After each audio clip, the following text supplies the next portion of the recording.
Why the red shirt treatment? Well, that's easy. Easy. Every experience I've had has been easy. Everyone's helpful, and they make it easy whenever I call. And their website's very easy to use. Easy to get the answers I need. So many positive, easy interactions. It's easy to see why so many people enjoy the red shirt treatment with independent health. See all the reasons at redshirttreatment.com. Inspired by actual member comments. Paid actors used. Experiences may vary. And now, the moment you've been waiting for. A senior moment with your host, Kerry Saunders. We talk about your health, staying healthy, your wealth in your golden years, and so much more. And now, a senior moment with your host, Kerry Saunders. This is Kerry Saunders. Welcome to a senior moment on WUFO Radio 96.5, 1080. Don't look at me like that, Lee. I didn't do anything wrong. Today on the Senior Moment, we have a great show today, and I want our Facebook listeners to listen to this one. This is National Hospice and Palliative Care Month, and our guests, we're going to be talking about the health disparities for the seriously ill, and we have Pastor Corey Kennard, who works addressing quality of care for those who are seriously ill, and Kelly Clem, from Vice President of Education and Patient Advocacy for Hospice Palliative Care in Buffalo. So, it's very important, palliative care and hospice and palliative care in Buffalo, New York. It's very important. It's an issue that we should touch on more and don't be afraid of. And we're going to find out what's going on with health disparities in that area too. And we're going to learn a little bit about hospice and talk to Kelly Kim and Clem and Pastor Corey about these happenings in palliative care. So just give us a second when we get to it. We're proud to have Roswell Park Comprehensive Cancer Institute as a sponsor of a Senior Moment radio show. Take a personal cancer assessment at Roswell Park, and have screening. Get your screening. It's very important that you screen. In Roswell Park, they're experts at it, and they share information amongst each other on breast cancer, prostate cancer, lung cancer. I mean, if you got a primary doctor and something's suspicious, we got one of the number one hospitals in the area, and that's Roswell.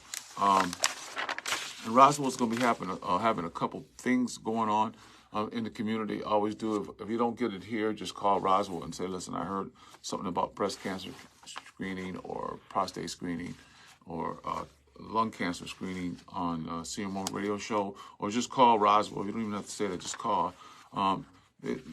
Roswell Park and the Sabres will invite Western New Yorkers between the ages of 45 and 69 to join for prostate cancer. Early detection on screening on Thursday, November 16th at from 3 to 7 p.m.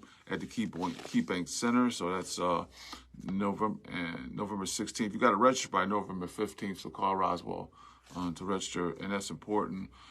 Roswell Park Community Outreach Engagement Team will Good Neighbors for the Community Health Fair. It's a health fair on November 11th at 10:30 until 12 at Mount Olive Baptist Church. So Roswell will be over at Mount Olive Baptist Church this morning, so you can head over there. That's on Delavan. And then the Witness Project will have two appearances this November 14th from 9:30 to 11 a.m. at the First Student on Walden, and they'll do breast cancer over there. And so if you have any, if you just call Roswell if you need to go to one of their screenings. They have them in the community every week, and we talk about them every week here. The weather outside, it's frightening. No, it's cool, but it's not snowing or raining, but it's Buffalo weather, 40-something degrees, so get out. And it's supposed to be low 40s today, so but get out and still do your thing. So just dress warm. Get your, I always say this every week, it's not too late to get your flu or your COVID shot. I got mine, and it's going to protect you, so don't be afraid to do that. So get that. On Broadway, I say this every week too because this woman, she's an African-black woman. She has a dress shop on Broadway out in Depew. You go straight down Broadway. It's called Fun, Fashion, and Finds. If you're looking for a cool dress shop, and they sell all kind of goodies in there for women. Go on down there and try it out. Just take a look. You're not doing nothing on Saturday. Jump in your car. It's on Broadway, straight out in Depew. So you can just go online or Fun Fashion Finds, we'll call them. Today we're giving out a Tops, $100 Tops gift card to the 10th caller. But you have to call 844-561-0220. Get your pen out. We're going to give out this Tops $100 gift card all week long. We have a winner this week, and I'm going to announce her name. We'll be announcing her name today and tomorrow on the Mayor Show on Talk of the Town. So get your pen out again, 844-561-0220. Leave your name and your number and say Tops. This is real. You just got to call that number. It's not 716. I know you're used to that, but just call. It's in Buffalo. Centers Health is right in Buffalo. It's right on Delaware and Utica. But you still have to call this number. We specifically made it. We're giving out a Tops gift card, $100 a week, and it's 844-561-0220. 844-561-0220. Last week's winner is Keisha Frazier. Last week's winner is Keisha Frazier. Yeah, and we'll be calling you. All right, Keisha Frazier. We'll be calling you, and you'll be getting your gifts, your $100 gift this week from a Senior Moment Radio Show, Talk of the Town, and Centers Health. So they'll be calling you from Centers Health this week, Keisha Frazier. And so you won the $100. How cool is that? And just call in. So you can't call in anymore, Frazier. For the rest of you guys, call in because this is real. Giving $100 out. All you do is call in and leave your name and say Tops, and you can win $100. That's simple. I mean, you just got to call 844. I'm going to write it down. Get a pen. I'm going to give you a second to get a pen. Lee, you can't. Don't be writing it down, Lee. I saw you. 844-561-0220. So you can win $100. Just call in and say Tops and leave your name and your number. And you'll put it right on the list. And we have a winner from last week, Miss Frazier. They'll be calling you. Okay? So, good morning. We have Kelly Clem in studio and Pastor Corey Kennard on the phone. Good morning, Pastor Kennard. Good morning. Good morning. I'm having a little trouble hearing you right now, but good morning. You have trouble hearing me? Hold on for a minute. Can we hear me now? Hello? Yeah. Bro. Can you hear me better now? We hear you fine over here, though. We hear you fine. We're straight now. So good morning, Kelly Clem. Good morning. Pastor Corey is working, Pastor Kennard, Corey Kennard is working with Hospice and Palliative Care to work about disparities, and he works closely with people in Western New York. And Kelly Clem is the Vice President of Education and Patient Advocacy for Hospice and Palliative Care, and she works with. Can you hear me now? Yeah, I can hear you. It's just a little lower. Can you hear me now? Is it better out of this one? But it's fine. We can move forward. Yep. Okay, so I'm using both of them. Double mic'd. All right. All right, so you can hear me better. So I guess so. So Pastor Corey Kennard, tell our listeners all about Pastor Corey and what you do to help with disparities in palliative, Buffalo Palliative and Hospice and Palliative Care, Buffalo. Well, I have the privilege and honor of traveling around the country and working with hospice organizations, palliative care organizations, to reduce the disparities that are prevalent with hospice use between whites and African Americans and even Latinos in the country. There's a great gap in the usage, and one of my goals is to educate, to inspire and help those to know that this is a very important topic We can't avoid it. Like we have financial planning. We need to incorporate what happens to us if we cannot speak for ourselves. And that's something that's tearing families apart and communities apart when those issues are not discussed. But yet death is something that we cannot avoid, and we need to prepare for it as best as possible. Not rushing it, but prepare for it when it happens. Yeah. So just be ready, and you'll find there's a big disparity within people of color being prepared for this, right?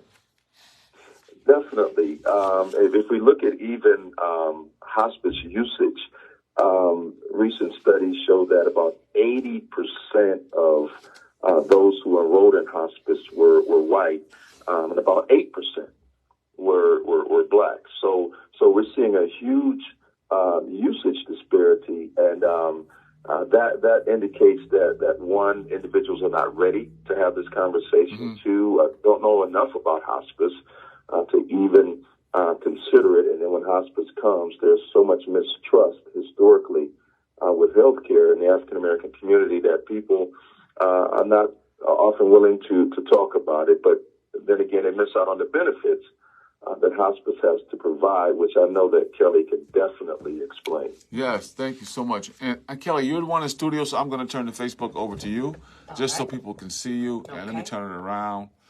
Hope I don't mess it up. Just tell me when I got you. You got me. I got you now? Hello, everyone. All right, that's Kelly Clem. So tell us about Kelly and your background and what you do over at hospice. Sure. So I have been a nurse for 40 years. It's hard to even say that number. And I've been with hospice for 30 of those 40 years. My initial introduction into my career was actually in the intensive care unit and in the emergency room. So I was very much on the other side of healthcare, where we were doing everything that we could. And what I found over those 10 years was that just because we can doesn't always mean we should, because we were actually performing aggressive measures on people who really were at the point in their life where they were ready to die. Their bodies were ready, even their minds and their hearts were ready. But because of medical advancements, which are great things for people who are trying to live and should be still living, there were people that we were performing procedures on, coding them, and doing things that were much, would be considered almost like an assault. And the person died anyway. And I think that's a big part of this, is that we do all these things. Families are in waiting rooms. They can't be with their loved one. They don't know what's going on. And then I would have to go out into the waiting room and say, unfortunately, we weren't able to save your loved one. And they had no time to prepare, just like Pastor Corey said. So I decided that I just didn't feel comfortable doing this anymore. So I started working for hospice, and I can honestly say it's been the most rewarding career I've ever had, because I've been able to be at the bedside and help people with these conversations, help them understand the myths of hospice, that we don't hasten death, that we don't increase doses of morphine, that we listen to the patient and the family, and we honor their goals wherever they are. And if they decide that they don't want to be in hospice, we tell them Godspeed, and we're here if you need us again. The difference between hospice and palliative care is that palliative care has nothing to do with end of life. And I think that's a big misconception in all walks of life. They think that palliative care and hospice are the same entity because they pretty much do the same things, which is alleviate symptom burden. But in essence, palliative care is designed to help people at the time of diagnosis, because there's going to be things that you're going through physically, emotionally, and spiritually that need help and support. So, and this is what you're saying, when you worked for the hospital, you were at bedside and Correct. You saw the disparities going on and people suffering, but they were given all kind of drugs and stuff instead of sent over to hospice. Exactly. So they went over to hospice. Okay, so just so our listeners understand, because everybody's probably listening today, you all know somebody has been through hospice or palliative care. Right. And so it's National Hospice and Palliative Care Month. Correct. Right. So what does that mean? What does that mean? It's this month, November. November, all of November, yes. Hospice and Palliative Care Month. So Yes. what that means? So all that means is that people like you give us an opportunity to right the myths that are out there about hospice and palliative care. It's an opportunity to invite people to call us and to say, I have this situation, would you be able to help? It's an opportunity to make sure that we allay the fears that are out there in the community about what we do and, more importantly, what we don't do. And I think people think that they come into hospice or palliative care and that it's an automatic death sentence. We have people that have been in our hospice program for years, and it's because they feel better. And we manage their symptoms, we manage the family's issues around healthcare, and we help them navigate the course of their treatment, and it aligns with their goals, not with ours. So you work at Hospice and Palliative Care of Buffalo, right? I do, yes. So the difference between hospice and palliative care, so our listeners will know, because people say, well, they're at hospice, they automatically think they're 6 months or less. Right. Hospice is for 6 months or less. Yes, right. it's for the terminal state. Palliative care is for long term. Anytime, yes, anytime. You don't have to die because of palliative care. Exactly. Right? So what's the difference? I mean, just the time frame. Just the time frame? Yes. That's it? And in palliative care, it is sort of an expectation that you're going to continue to pursue curative therapies, okay? You're going to continue to pursue aggressive therapies because it makes sense to do so. Palliative care brings you in at a time when you have years left to live. Okay. Hospice brings you into the program when you have months left. Do you to go from live. palliative care to hospice? Yes, You do? absolutely. Most times? Most times. You don't. So when you go into palliative care, that means that eventually you will die. I think yes, because in palliative care we're taking care of symptoms like congestive heart failure, COPD. Okay. All of those eventually have a terminal end to their disease, right? Yeah. But we're getting them years and years, sometimes 10, 15 years before that happens. Oh, wow. So, yeah. So this is not just a pre-hospice program. This is like decades before, okay? So it really has absolutely nothing to do with end-of-life care. So hospice is End of life. End of life, and that's when you come into the home, or they come to the center, and you treat it, and so they can have a peaceful and dignified death. Yes. End of life. Okay. Yep. Yeah. And then palliative care is. Yep. You're still getting chemo. You're still going to your doctor's appointments. Can people recover from palliative care? Absolutely. And hospice. We've graduated people from both programs. Seriously? Absolutely. Wow. Absolutely. Wow. And that happens Kerry, I have something to say. My grandmother graduated from hospice 3 times. Yes. Wow. I'm just letting people know that it's not an automatic death sentence. But what Kelly is saying is that when people do enroll in hospice, they get so much help as it relates to their care, what's going on. Their family gets support, and it just helps the overall situation. And sometimes people can improve, Yes. and then have to be re-enrolled in hospice once again if a decline happens. But it's just so beneficial. People are missing out on those benefits and just watching their loved ones just really die without the support that could be there for them. Now, Pastor Corey, I want to ask you something, because you believe in holistic treating. You believe in holistic treatment, right? That's one of your things, right? Yes, yes. And so we hear a lot about this. So what does that mean? I mean, to tell our audience what the whole holistic healthcare means. It means caring for the body, the mind, and the spirit. So the things that go into making up a human being are the things that we're caring for. So the emotional and mental status of individuals, as well as the physical status of individuals, as well as the spiritual needs, all of those things are cared for during the process. So it's not just focusing on one aspect of the person. It's treating the person as a whole individual, human being, who needs to be cared for in all those aspects. Because as we know, as our emotional health can decline, it can impact our physical health. And so there's a whole person here that we have to take care of to make sure that we're meeting the needs of the entire individual and not just one aspect. So now now let me tell me, this is just not happening. Buffalo's not center of this. What I'm about to ask you, but it's national because you go all over the country. Disparity in healthcare in the people of color community it's in hospice and palliative care, not just regular medical care, but it's in hospice and palliative care too, right? The disparity. Exactly. Okay, explain that. Exactly. It's in all aspects of healthcare, and it has a lot to do with education, the lack thereof, and it also has to do with the willingness to really discuss these topics. Families sometimes don't get to the point of even having these types of discussions until it's too late. And this is a national, what I call a pandemic.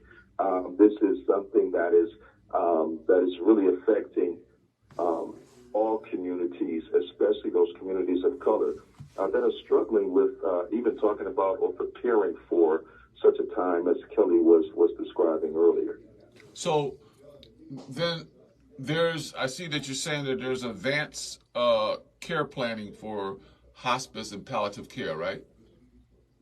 Yeah, well, really medical treatment in general, if individuals get to the point of not being able to speak for themselves, and it doesn't have to be when you're 80 or 90 years old. There was a 25-year-old man. I met a 25-year-old in eastern New York, upstate New York, 2 days ago, as I was in your great state. And as I was there talking with this individual, he lost his 25-year-old son, but he enrolled his 25-year-old son into hospice. But he was not prepared to make decisions because there was never a discussion that his father had with his son about potentially his son being in a position of not being able to speak for himself and not knowing what to do. So this is something that we just have to be prepared to do all across the board with all ages. All adults need to be able to say, if something happens to me, if I get into an auto accident, if something tragic happens to me and I can't speak for myself, then these are the things that I would want. But because we don't have medical discussions, especially in communities of color, until we get in the hospital and it's too late, then it's too late. And then we're wondering what to do. And I've witnessed families, as I was a spiritual care provider for many years in the health system, and I've watched families fight over the body of their loved one because they didn't agree with what needed to happen. And people are not speaking to each other to this day. Yeah. Because mom or dad or sister or brother never said what they would want, and they had a different opinion than their sibling or their loved one. And so these are the things that we want to try to avoid. Okay. So, Kelly, over a hospice and palliative care in Buffalo, do you have advanced planning, a system that people can come in and say, we want to plan for eventual death of a family member? Absolutely. So yes, it's a that? primary role of every team member in hospice and palliative care, and that is to sit down with patients and their families and let them know that with the disease that they have, this is what the course will look like. And we have to ask you questions such as, do you want to have your heart restarted if it stops? Do you want to be put on a machine if you stop breathing? But then we go further and we ask them, do you want antibiotics if you develop an infection when you're unresponsive? Do you want us to even send you to the hospital? Do you want labs drawn? Do you want intravenous medications? Because throughout the course of illness, at one point it might make sense to do all of those things. But as the disease becomes more aggressive and you start to work towards that terminal state, you might not want all of that extra treatment, and it actually might become more dangerous to get those treatments. So when do you know to go to someone's home? I mean, when they call you... And you right, so we would get a referral from either a physician, right, a hospital, or a patient or family member. You can even call on your own. And if you tell us what your needs are, we're going to send our team out. We're going to do an assessment, and then we determine whether you're at the end of your disease, which would then warrant a hospice referral, or if there's things that we can do because you're not at the point where your life is terminal or your disease is terminal. So then we would go ahead and set you up in our programs. And I think it's important. You know, you mentioned Roswell being such a jewel in our community. It's like it's a #1 cancer center. Hospice Buffalo is considered national and world renowned for the services that we offer. So as Pastor Corey said, we treat the body, mind, and spirit. We have physicians, nurses, social works, spiritual counselors, volunteers, PT, OT, speech therapy, music therapy, massage therapy, art therapy, pet therapy. So you do all this? And it's all free. Okay. It's all free, Kerry. So all you have to do is acknowledge that you have a need, know that we're here to help, and we can put all those services in your home and for we're you. trying to, for WUFO and Senior Moment Radio Show, we're trying to break the cycle of being afraid Exactly. of hospice and palliative care, because people hear that, and even though you know people who, you hear it and you automatically think about the grieving stage of it instead of the planning for the grieving stage of it. So, Pastor Corey, what do you recommend that the listeners, our community, do to start trust? Should I use the word trust? The healthcare system and like Buffalo Hospice and Palliative Care to be able to communicate what we really need in our community, and the people of color is, because you're saying there's a disparity. The disparity always starts at the communication part of it. You know what? And I'm glad you asked that question. It comes down to trust is a two-way street, right? Okay. So trust is something that is built over time, and so we have to, first of all, in the African American community, understand that there is a need to talk about this, and there are people who can help in this discussion. And then also on the hospice and palliative care side, there's a need to get out into the community and be a part of what's happening in the community so that that trust can be built. As I was telling those in Buffalo, in your great city, in your great area, that it's important that Hospice of Buffalo gets out and gets involved in celebrations in the community and in the life of the community. And when you get involved in the life of the community, they know that if you're there for them while they're living, while they're thriving, while they're having fun, educating, to invest in Little League teams, put the name on the jerseys, and just say, we're making an investment in your life, so that when it comes down to a need for care during your end of life, that you can be trusted. And then it's also incumbent upon the community to be open to allowing those who can help to come in and to be a part of the community and help. We got to tear down these walls of distrust. It's not easy to do, but it's something that over time, if we begin to communicate more, talk more, and be involved in the lives of those individuals in the community more, then we can see these barriers being torn down. Pastor Corey was out at our facility earlier in the year, and I can tell you, Pastor Corey, you were one of the most inspiring speakers we've ever had. I don't think I've ever seen people more motivated after you left to do exactly what you're doing, and I think you'd be very proud of all the progress that we've made in that venture. So thank you for all you did for us. Yeah, Pastor Corey, absolutely awesome. I appreciate that. You said something very key, and it's like any aspect. The community has to start trusting you. And so we do a lot of events over here at WUFO and a Senior Moment Radio Show. So we're going to start inviting hospice to more of our events. So it don't have to be a sad event. It can be a party, right? Exactly. As long as they come out and start trusting people, right? Exactly. That's what you're saying? Exactly. And then people will start understanding that Hospice and Palliative Care of Buffalo is here to help you with your life legacy and help you through the pain. Is that true? Absolutely. So we're coming down to our last minute. What would you like to say, Pastor? I'm glad you came on, and when you come to Buffalo, let us know. So because you're always I'll stop by the studio when I come there next. Yeah. I am. We're gonna make that arrangement. Yeah. What I would like to leave people is that this month is about awareness. It's not about just talking about it and then December comes and we're done. Right. Death happens any time of the year. It's like History Month. It's about awareness. It's not saying we're not going to talk about Black History. No, it's to make people aware in the other month, in that month, that this is a prevalent part of our lives. And if we become more aware, then we can incorporate it into our everyday life. And that's exactly what this month is about, raising awareness so that people can incorporate it into their everyday lives. And I want people to do that. Okay, so Kelly, real quick, because we're out of time. Sure. Just give us a call.